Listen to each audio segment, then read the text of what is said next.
What's up everyone, welcome back to the YouTube channel. It's Lacrosse, and today we're going to be talking through a couple drills that you can incorporate as a part of your summer shooting routine. Coming off a great spring season, headed into the summer, here are going to be a couple things that we're going to take you through that you can incorporate into your summer workouts and make sure that you're continuing to work on your game in a busy summer. Excited to get to it. Alright, so we're going to take you through 5 different drills that I think you can incorporate, and these are ones that I think are great for a summer shooting routine. One thing I want you to think about is that not every shot you have to be equally good at with your strong hand and your offhand. I really want you to think about the spots you are on the field, where you're getting your shots off from, and let that also help you determine on what you need that specific day and what you also want to get better at over the course of a summer. So that's something to keep in mind. Today we're going to do all left-handed, and then these are ones that you can decide if you want to do with your offhand as well throughout the workout, or just keep it as is and focus on some strong-handed shots. So we're going to get right into it. Our first one is going to be our layup drill, and this is going to be a great one to work on our on-the-run shooting and making sure that we're getting to the net.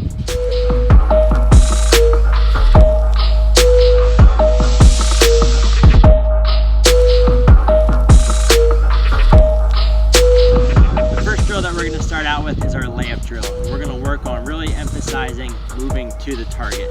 This is going to be a 3-step drill, and this is a great one to work on your shooting on the run technique.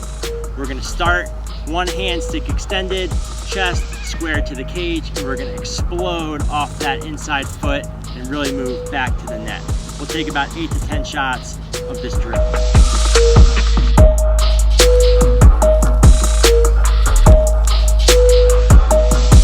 So one thing we want to emphasize when we're doing this drill is, again, making sure that we're driving our back shoulder through and moving to the target. But again, when we say moving to the target, we really mean running at the spot on the net. We want to avoid fading out to the corner of the field, and this is where we can really get some good discipline in our on-the-run shooting. The next shot that we're going to have in our routine is working on the step-off shot. This has been one that we've really started to identify and see as a key shot in terms of guys and girls being creative and getting off their shot. One of the things that we notice is there's really 2 types of ways to get this shot off. One, where you're making contact and you're more physical around the island and you're using that defender's body as a screen and you're stepping off and getting that shot around him. The other is just on more of a full sprint up the field, and then you're coming up the hash and then you're stepping off to, again, shoot it around a trailing defender or just kind of shift your momentum and get it out without fully running up the field like a normal hash. So we're going to get through a couple examples and mix this into our routine.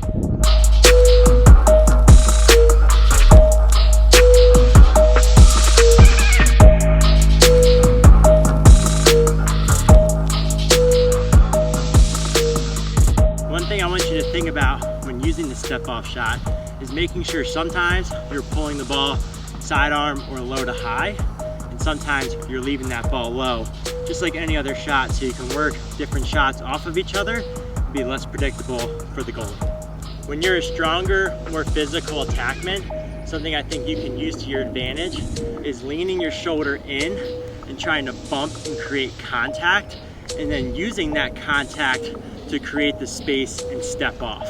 We've seen this with, again, some bigger attackmen who are more physical, and they can really body their defender to get them off their line, and then actually use that momentum of the contact to then step off and shoot around.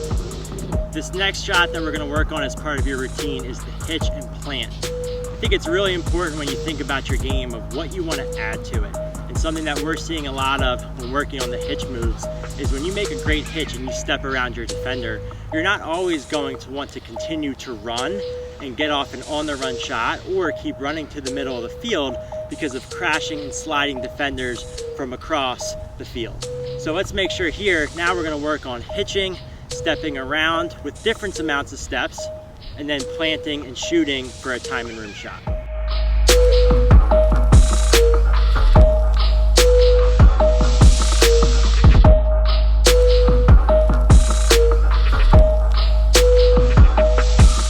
So one tip we need to think about when trying to hitch and plant for a shot is making sure that we're planting off of the correct foot to be able to take 1 step for the plant and 1 step for the shot.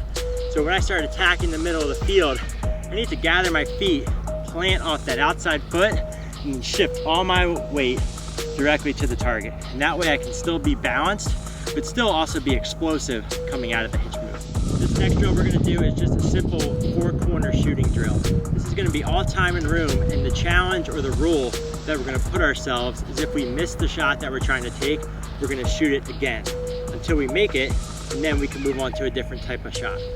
The goal here is to work on some shots having the same release and hitting all 4 corners, and then also trying to use deception to hit different of the 4 corners while showing something different. And that can be as simple as stepping to one pipe and shooting to the other.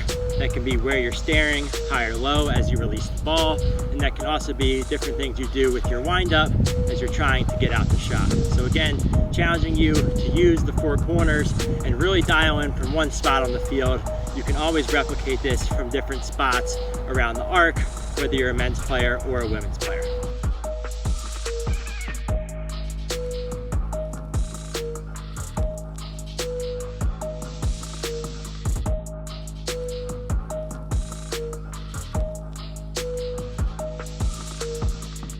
This last drill that we're going to incorporate is our split, load, and roll to a shot. Now there's 2 ways that you can do this. One, you can do it off of a more normal split dodge, where you actually square your guy up, make your split, and then roll back and shoot. Or we can do it more of what I call a split load, where you're thinking about catching it, quick hand exchange, and then you roll back and get your shot off. So there's 2 different ways you can do this.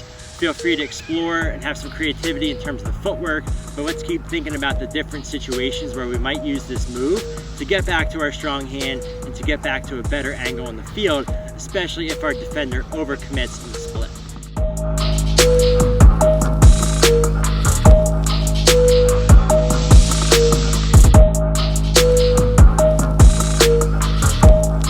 Thank you all for tuning in to our 2022 summer shooting workout video. Hope you guys subscribe to the channel. Hope you share it with your friends and your teammates, and make sure that you stay tuned for all the other content that FCL has coming out this summer.